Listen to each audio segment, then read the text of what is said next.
The Pacific Theater, 1942 to 1945. The dense jungle undergrowth of the Pacific Islands created a unique combat environment where engagements often occurred at ranges of less than 30 yards. In these conditions, the United States Marine Corps deployed a weapon that would challenge every assumption Japanese forces held about modern warfare, the 12-gauge pump-action shotgun. While the historical record of specific combat employment remains limited, the presence of Winchester Model 1897 and Model 1912 shotguns in Marine units throughout the Pacific Campaign represented a tactical capability, for which Japanese military doctrine had made no provision. The Imperial Japanese Army had spent decades preparing for war against Western powers. Their training manuals addressed British rifles, American machine guns, French mortars, and Soviet submachine guns. But shotguns, weapons they considered tools for hunting birds rather than implements of war, never appeared in their tactical considerations. This oversight would prove significant as American forces brought approximately 25,000 Model 97s and 60,000 to 80,000 Model 12s into military service during World War II. Japanese military doctrine in 1942 centered on Saipan spiritual power that would overcome material disadvantage. This philosophy wasn't merely propaganda, but a calculated response to industrial reality. Japan produced less steel in a year than America produced in a month. The Imperial Army's solution was to make each soldier superior in close combat where spirit and training would prevail over mechanical warfare. The tactical expression of this doctrine was the night infiltration attack followed by close-quarters combat with rifle and bayonet. Japanese infantry trained extensively in these tactics, which had proven successful against Chinese forces. British troops in Malaya and American defenders in the Philippines. The standard engagement sequence was clear. Approach under cover of darkness, infiltrate enemy lines, then overwhelm defenders at close range, where Japanese superiority in hand-to-hand combat would prove decisive. American shotguns invalidated this entire tactical framework. At the close ranges, where Japanese doctrine anticipated dominance, a Marine with a Winchester Model 97 could fire 6 loads of 00 buckshot in approximately 2 seconds using the weapon's slam-fire capability. Each shell contained 9.33 caliber pellets, creating a spread pattern that made missing nearly impossible in dense jungle vegetation. The Winchester Model 1897, designed by John Browning and refined over 45 years of production, served as the primary Marine shotgun in the early Pacific campaigns. The military version featured a 20-in barrel, perforated heat shield, and bayonet lug compatible with the M1917 sword bayonet. Most critically, the Model 97 lacked a trigger disconnector, allowing continuous fire by holding the trigger while operating the pump action. The Model 1912, developed by Winchester engineer T.C. Johnson, improved on Browning's design with an internal hammer mechanism that prevented accidental discharge. By 1943, the Model 12 had largely replaced the Model 97 in Marine units, though both weapons continued serving throughout the war. Military procurement records show steady production, though specific combat deployment numbers remain undocumented. The ammunition these weapons fired proved as important as the guns themselves. Standard 000 buckshot loads contained 9 pellets, each weighing 53.88 grains and measuring 8.38 millimeters in diameter. At 10 yard, the pattern spread to approximately 10 in. At 20 yard, 20 in. At 30 yard, 30 in, 30 in. In jungle combat, where visibility rarely exceeded 30 yard. This spreading pattern compensated for the difficulty of precise aiming in dense vegetation. The Guadalcanal campaign of August 1942 to February 1943 marked the first major American offensive in the Pacific. Marines of the 1st Division landed with various weapons, including some shotguns, though their exact number and deployment remain unrecorded in official battle reports. The August 21, 1942 Battle of the Tenarue River, actually Alligator Creek, saw Colonel Kona Ichiki's 917-man detachment virtually annihilated with 789 Japanese killed. While this battle features prominently in Pacific War accounts, primary sources attribute the Japanese losses primarily to Browning M1 1917 water-cooled machine guns and 37mm anti-tank guns firing canister rounds with only passing mention of shotgun use. Throughout the Guadalcanal campaign, Marines employed shotguns primarily for perimeter defense and jungle patrols. Photographic evidence shows point men carrying Winchester shotguns during patrol operations, positioned to respond to ambushes in the dense jungle terrain. However, after-action reports focus overwhelmingly on machine guns, rifles, and artillery as the primary weapons affecting battle outcomes.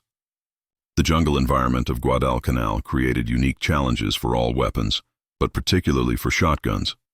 The standard paper-hulled shotgun shells absorbed moisture in the humid conditions, swelling to the point where they wouldn't chamber properly. This problem would persist throughout the Pacific Campaign until the adoption of brass-cased shells. The humidity of Pacific Islands created a critical ammunition problem that nearly negated shotgun effectiveness. Standard commercial shotgun shells used paper hulls that absorbed moisture, swelling in the 100% humidity common in jungle conditions. Shells that chambered easily in dry conditions became impossible to load after exposure to tropical moisture. Marines reported shells swelling so badly they had to be hammered into chambers, obviously impossible during combat. This crisis persisted until March 29, 1945, when the military officially adopted the all-brass M19 shell, designated shell shotgun brass 12, gauge number 00 Buck M19. These, moisture-roof brass cases, restored shotgun reliability for the war's final months. The late adoption date explains why many Pacific veterans rarely mention shotguns in their memoirs. For most of the war, ammunition problems severely limited their effectiveness. The United States military formalized shotgun training through Technical Manual TM-9285, published September 21, 1942. This manual covered the Winchester models 97 and 12, Remington model 11, Stevens models 520 and 620, and Ithaca model 37. Marine training occurred at Camp Pendleton, California, Camp Loon, North Carolina, and Parris Island, South Carolina. Training emphasized specific combat applications, point security during patrols, rapid engagement in night defense, cave and bunker clearing procedures, and prisoner guard duties. Marines learned the Model 97's unique slam fire technique, though instructors warned against over-reliance on this feature due to ammunition consumption and barrel heating. The Marine Corps Table of Organization E-100, effective from 1943, authorized 306 shotguns per Marine division. These weapons were distributed primarily to military police companies, pioneer battalions, and selected rifle squads for specialized duties. This allocation meant that while shotguns were present in every major Marine operation, they represented less than 2% of a division's small arms. The historical record reveals a striking absence. Japan never filed formal diplomatic protests about American shotgun use, contrasting sharply with Germany's September 1918 complaint that shotguns violated the Hague Convention. German protests in World War I had claimed shotguns caused unnecessary suffering and threatened to execute captured Americans carrying them.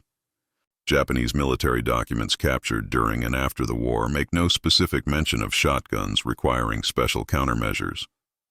Training materials focused on countering American firepower generally, machine guns, artillery, and flamethrowers, but never identified shotguns as requiring specific tactical responses. This absence suggests that while individual Japanese soldiers certainly encountered shotgun fire, the weapons never achieved sufficient tactical impact to warrant official attention. Post-war interrogations of Japanese officers similarly lack references to shotguns as particularly problematic weapons. Officers discussed American material superiority, overwhelming firepower, and effective combined arms tactics, but shotguns appear nowhere in these assessments. This silence in the official record stands in marked contrast to extensive Japanese documentation about countering American flamethrowers, which did prompt specific tactical adaptations. The New Guinea campaign from 1942 to 1945 saw both Army and Marine units operating in some of the war's most challenging terrain. The 32nd and 41st Infantry Divisions requested shotguns based on Marine experiences at Guadalcanal, the dense jungle of New Guinea, where visibility often measured in single digits of yards, theoretically presented ideal conditions for shotgun employment. However, the same ammunition problems that plagued Marines at Guadalcanal proved even worse in New Guinea's highlands. The combination of constant rain, river crossings, and extreme humidity rendered paper-hulled shells almost completely unreliable. Units that had requested shotguns often left them in rear areas, relying instead on M1 Garands, Thompson submachine guns, and Browning automatic rifles. The Army's experience in New Guinea demonstrated that effective weapons on paper didn't always translate to combat effectiveness in practice. While shotguns excelled in training exercises and controlled conditions, The harsh reality of jungle warfare exposed critical limitations that wouldn't be resolved until the brass ammunition arrived in 1945. As the Pacific War progressed, Marine units developed specific tactical doctrines for shotgun employment. The weapons proved most valuable in three specific roles: point security during patrols, perimeter defense against infiltration, and prisoner guard duties. For patrol operations, designated scouts carried shotguns as lead elements prepared to respond to ambushes with immediate devastating firepower. The spreading pattern of buckshot could suppress multiple enemy positions simultaneously, allowing the patrol to deploy while the point man maintained fire superiority. This tactic required extensive training and trust between team members, as the shotgunner operated well forward of mutual support. Night perimeter defense represented another specialized application. Marines positioned shotgunners at likely infiltration points where the weapon's spread pattern compensated for poor visibility. The distinctive sound of a pump-action shotgun being cycled served as both warning and psychological deterrent to infiltrators. However, limited ammunition capacity meant shotgunners required immediate rifle support once engaged. The October 1944 return to the Philippines saw the 6th Army request substantial shotgun allocations for urban combat in Manila. However, Marine participation in the Philippines ground campaign was minimal, limited primarily to artillery support and air operations. The Army's 37th Infantry Division, which bore the brunt of Manila fighting, employed shotguns in house-to-house combat, though after-action reports emphasize flamethrowers and demolition charges as the primary weapons for reducing Japanese strongpoints. The urban combat in Manila demonstrated both shotgun capabilities and limitations. In room-clearing operations, shotguns provided devastating close-range firepower. However, Japanese defenders quickly learned to barricade themselves in positions that prevented close approach, negating the shotgun advantage. The weapons proved most effective in surprise encounters, rather than deliberate assault operations. The February 1945 invasion of Iwo theoretically saw 3 Marine divisions fielding 918 authorized shotguns. However, the island's volcanic ash, tunnel systems, and fortified positions created combat conditions where shotguns played minimal roles. The famous flag raising on Mount Suribachi occurred after flamethrower and demolition teams cleared Japanese positions, not shotgun assaults. Marine units at Iwo primarily employed flamethrowers for cave clearing, with specialized flame tanks providing support. The M22 flamethrower could project burning fuel 40 yards into cave complexes, far exceeding shotgun range. Of the 26,000 American casualties at Iwo, existing records attribute none specifically to the absence of shotgun firepower or failures in shotgun tactics. The adoption of brass ammunition arrived too late to significantly impact Iwo operations. The M19 brass shells reached some units in late March 1945 after the battle's conclusion. This timing meant that Marines at Iwo still struggled with swollen paper shells, further limiting shotgun employment in one of the war's most intense battles. The April-June 1945 Battle of Okinawa saw the full implementation of lessons learned throughout the Pacific Campaign. The 1st and 6th Marine Divisions theoretically fielded 612 authorized shotguns, now supplied with reliable brass ammunition.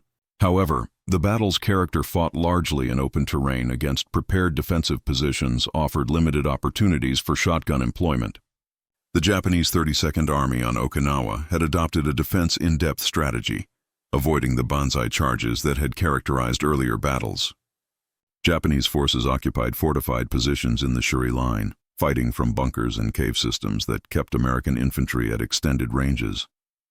In these conditions, Marine units relied primarily on coordinated tank infantry tactics, with flamethrower tanks providing close support. Where shotguns did see use at Okinawa was in the final stages of position reduction, when Marine squads cleared surviving Japanese from captured fortifications. The weapons also served military police units managing the massive civilian population movement. However, these applications, while important, represented a small fraction of the overall combat effort. Despite extensive documentation of World War II combat, specific accounts of shotgun employment remain surprisingly rare. The Library of Congress Veterans History Project contains thousands of Pacific War interviews, yet mentions of shotgun combat are scarce.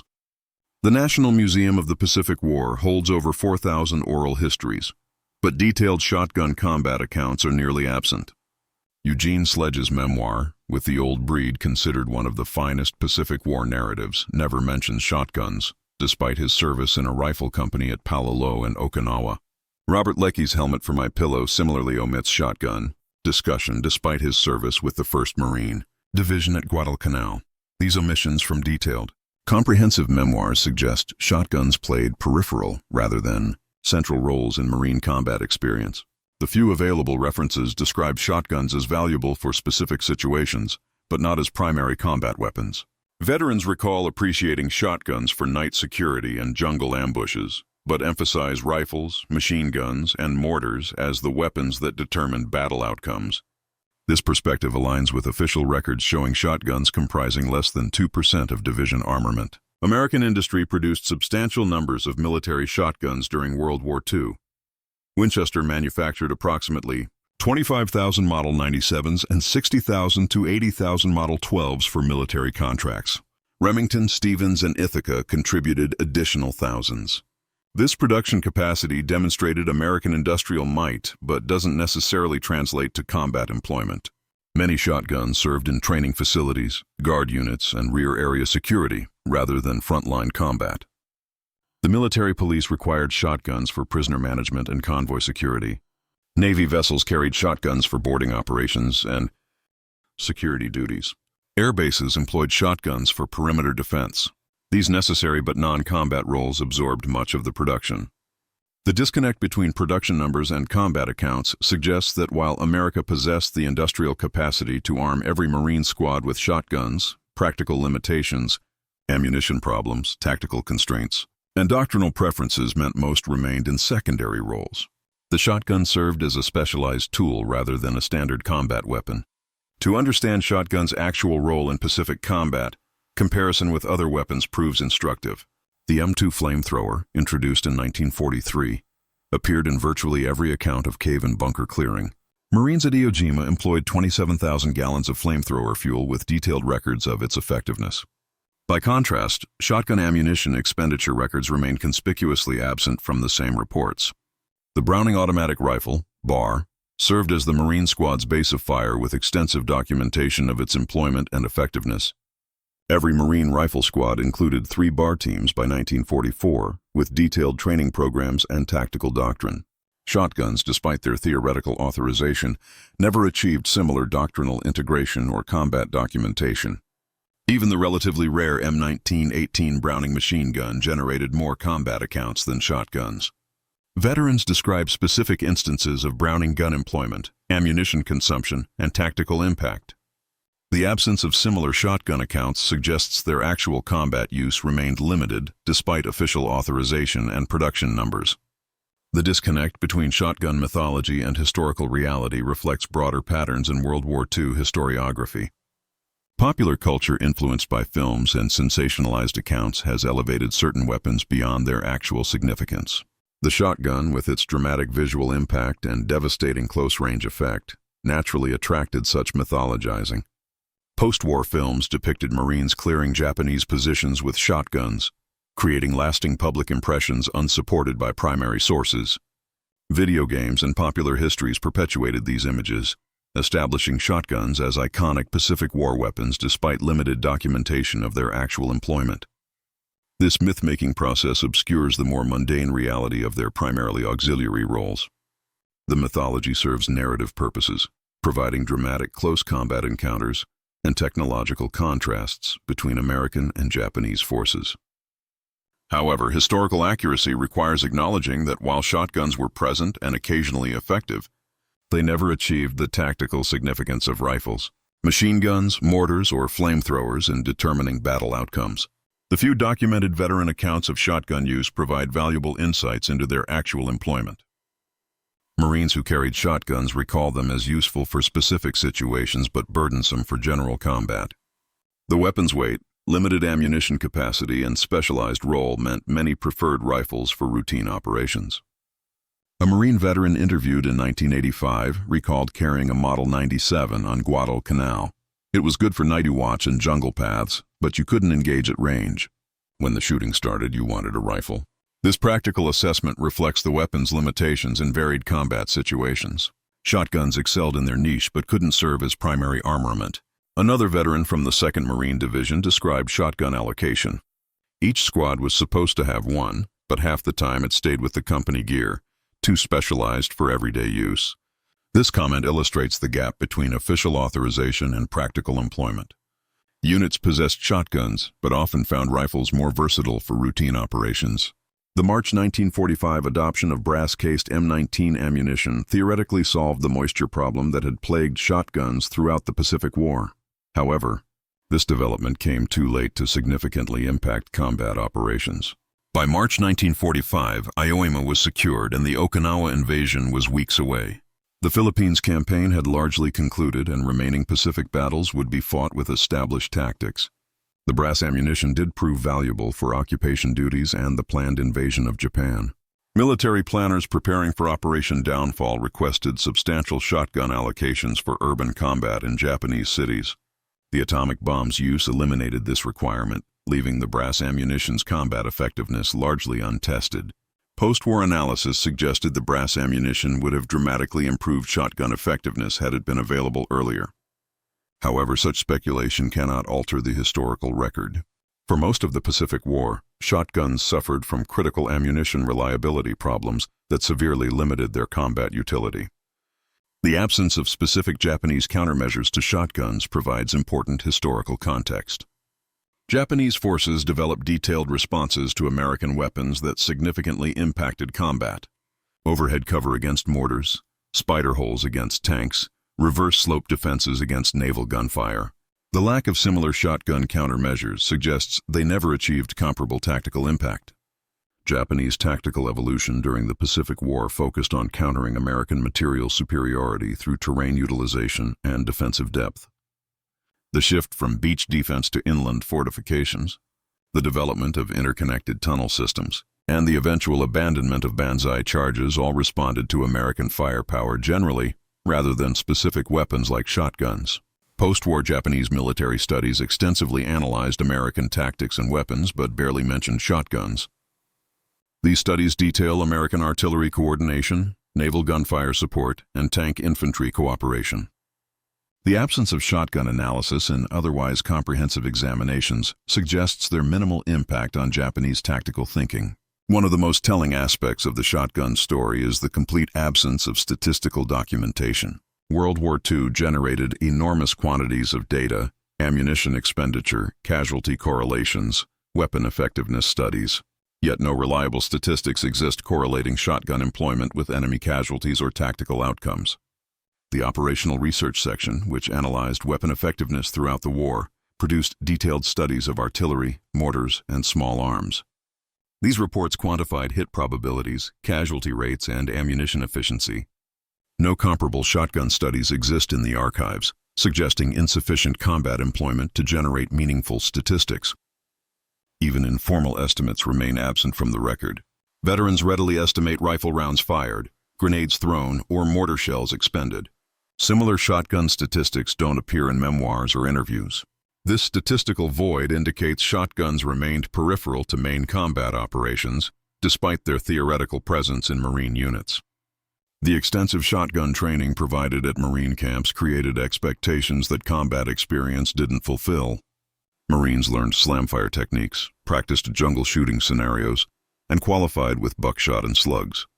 This training suggested shotguns would play major combat roles.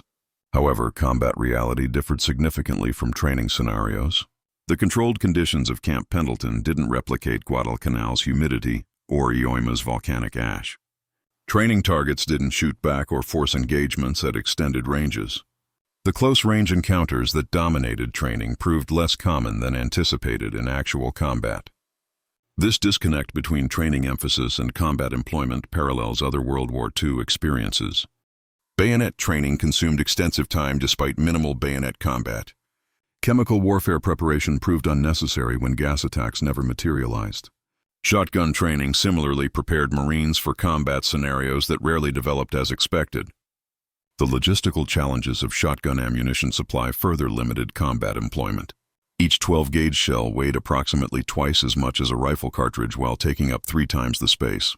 A Marine could carry 80 rounds of rifle ammunition in the space and weight of 36 shotgun shells. Supply ships prioritized rifle ammunition, machine gun belts, and mortar shells over specialized shotgun loads. The limited cargo capacity of landing craft meant every ammunition case required justification. Shotgun shells serving specialized roles received lower priority than general-purpose ammunition. These logistical realities meant that even when shotguns were present, ammunition supplies remained limited. Veterans recall receiving 1 or 2 boxes of shells that had to last entire operations. This scarcity discouraged liberal use, further reducing shotguns' combat impact below their theoretical potential. Military planners anticipated shotguns would excel in urban combat, prompting requests for increased allocation before the Manila and Nahar city battles. The confined spaces, short engagement ranges, and room-clearing requirements seemed ideal for shotgun employment. However, actual urban combat revealed unexpected limitations. Japanese defenders in Manila and Naha created kill zones that prevented close approach. Barricaded positions, interconnected fields of fire, and booby traps kept American forces at ranges exceeding effective shotgun distance. The devastating firepower that made shotguns theoretically ideal for urban combat proved irrelevant when Marines couldn't close to effective range. Where urban combat did occur at close quarters, veterans report using grenades, Thompson submachine guns, and flamethrowers rather than shotguns. These weapons offered comparable close-range effectiveness with greater versatility. The Thompson's 30-round magazine capacity far exceeded the shotgun's 6 rounds, proving crucial in sustained engagements.